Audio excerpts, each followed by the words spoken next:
একজন কলা বিক্রেতা ৫ টাকা পিস দরে কলা বিক্রি করছিল।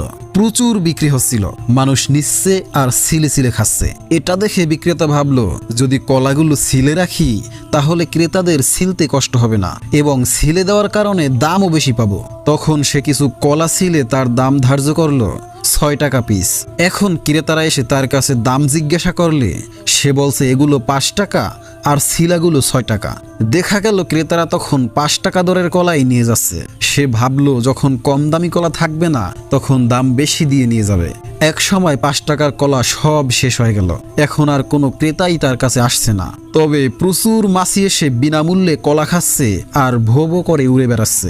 এখন সে ভাবলো দাম কমালে মনে হয় বিক্রি হবে। সে দাম কমাতে কমাতে ০ টাকায় চলে গেল। তবুও কেউ কলা নিল না। দিনের শেষে সেগুলো ড্রেনে ফেলে দিল। যেই লোক আবার ড্রেন পরিষ্কার করে সে ওই সময় বাজারে টাকা তুলতে এসেছিল। শিলা কলাগুলো তার নজরে পড়ে গেল। সে বলল, ভাই এত আবর্জনা করলে আমি পরিষ্কার করতে পারবো না। অনেক কথার পর সে কিছু টাকা দিয়ে বলল, কিছু মনে করো না ভাই, দয়া করে পরিষ্কার করে দিও।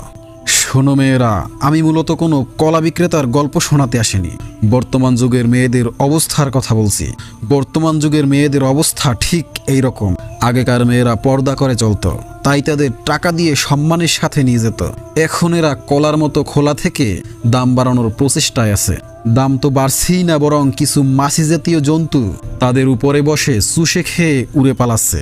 আর এরা নিজেদের দাম বাড়তে গিয়ে এতটা কমে যাচ্ছে যে এদেরকে লক্ষাধিক টাকা দিয়ে পার করাতে হচ্ছে।